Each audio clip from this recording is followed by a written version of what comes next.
Sénégal, bonjour. Dossier des 125 milliards et Tribune quotidienne de nous renseigner du pavé dans la banque, pour ne pas dire du coup-pied dans la fourmilière, signé Birahim Seck qui tire à boulet rouge sur le parquet financier. En tout cas, une information judiciaire est-elle ouverte sur les 1000 milliards? Cherche à savoir, histoire de faire savoir Birahim Seck, et c'est accuse Seck que le coordonnateur du Forum civil, toujours dans Tribune quotidien, interroge à qui de droit, mais qui faisait du bruit pendant la période de campagne après une révélation de la tête de liste de Pastef des Patriotes, Ousmane Sonko. Bon, votre démarche doit être rigoureuse, dira également Birahim Seck du Forum civil aussi. Pourquoi le parquet n'a pas communiqué sur les autres affaires qu'il traite? Voilà l'autre interrogation. Kourbaïfal et Mbolde Bouride, signé Birahim Seck du Forum civil, à lire bien entendu dans Tribune quotidienne ce matin. Ce matin, il convenait de noter, d'après le journal, que Sawai Birahim Seck du Forum civil, toujours au chapitre des 125 milliards, actuellement traité par le parquet financier, de noter une dose de Neferembam. S'agit-il de Mbam Seuf, Mbam Khou ou Mbam Ale et même de Mbam Guilhem? Pour l'instant, Sud Quotidien d'indiquer procédure de réédition des comptes initiés par le pôle judiciaire financier. L'Assemblée nationale entre en action. Action, réaction, le point actu sans contour ni détour. Pour sa part d'indiquer problème foncier. Farbangom, Abdoulaye Seydou Sow et Tahirou Sarr visés. Visés au nom de qui ou de quoi? Quoi qu'il en soit, il conviendrait de noter, d'après bien entendu le point actu, qu'on se dirige vers la levée de l'immunité parlementaire du député de Agnam, appelé communément le lion du Bosséa.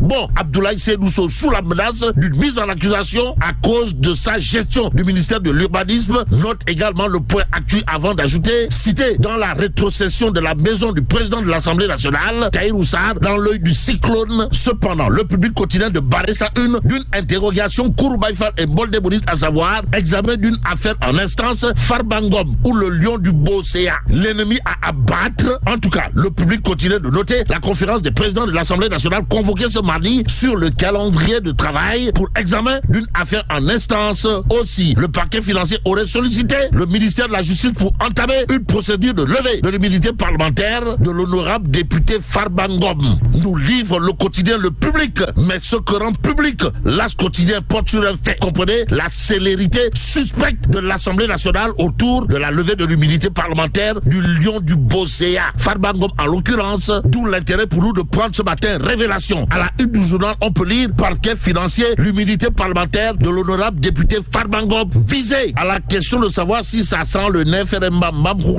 de Mabrouk dans le Tchaya de l'honorable député maire de Agnam. Eh bien, l'observateur sans contour ni détour de titrer affaire Farbangom dans les secrets d'une procédure. Il s'agit pour le journal du groupe Futur Média de parler de la lettre du ministre de la Justice envoyée depuis le vendredi 10 janvier au président de l'Assemblée nationale. Actualité nationale avec l'affaire Farbangom dans l'observateur l'Obs qui renseigne les deux réunions prévues cet après-midi et la levée imminente de l'immunité parlementaire du député maire de Agnam, Farbangom en l'occurrence, précise en tout cas l'observateur l'Obs ce matin. Ce matin, il y a Libération qui, sans contour ni détour, révèle affaire Farbangom, révélation sur le rapport de la CENTIF. Bon, plus de 8 déclarations d'opérations suspectes reçues des banques au cœur de l'enquête de la CENTIF. Waouh. Que retenir d'autre sur cette actualité sinon des virements effectués par Sofico en faveur de Farbangom, sa SCI et son frère après des paiements du Trésor au cœur du dossier. Renseigne Libération avant d'ajouter la liste des sociétés et des personnes physiques citées. Bon, saisi par le parquet financier, le garde des Sceaux a écrit à l'Assemblée nationale pour demander Raking Tak Taf Taf et Johnny la levée de l'immunité parlementaire de l'honorable député maire Farbangom. D'après Libération qui nous apprend que la procédure sera déclenchée aujourd'hui. Retenons également l'autre actualité de Libération, comprenez, fonds force Covid-19, le parquet financier entre en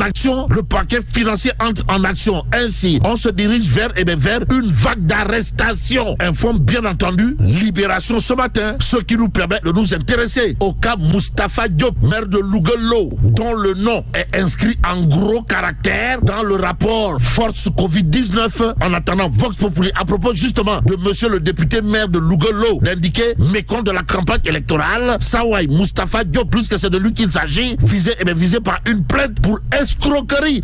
Escroquerie sur 700 millions de francs CFA. Badou, jour d'après Vox Populi, que la plaignante, c'est-à-dire celle qui accuse monsieur le député maire de Louguelo, Moustapha Diop en l'occurrence, de Ndjoublang, ses griefs, le terrain à vendre aux Almadies, sans oublier l'injoignabilité organisée par le député maire de Louga, Moustapha Diop, informe bien entendu Vox Populi. Dans le journal, on peut lire: le bureau politique de son parti parle de tissu de mensonges cousu de fil blanc, mais ce qui pour l'instant est blanc comme neige. Dans cette histoire, d'après Vox Populi, gravite autour justement de l'actualité relative à des mécomptes de la campagne électorale. Ainsi, le député maire de Louga-Lo, Moustapha Diop, visé par une plainte pour escroquerie sur 700 millions de francs CFA. Et ce que prend pour argent comptant et compté. L'exclusif quotidien gravite autour du renforcement de la majorité au pouvoir. Ainsi, El Hadj Malick Ndiaye l'appelle au député maire de Louga-Lo, Moustapha Diop. Encore Moustapha Diop et l'apologie de la transhumance. Que dire à ce sujet? Sinon, ce que nous livre l'exclusif comprenait les militants de PASTEF, les patriotes, grognent le président de l'Assemblée nationale sous les feux des critiques. Même si la critique est aisée mais l'art difficile, retenons en tout cas, d'après l'exclusif quotidien, que l'appel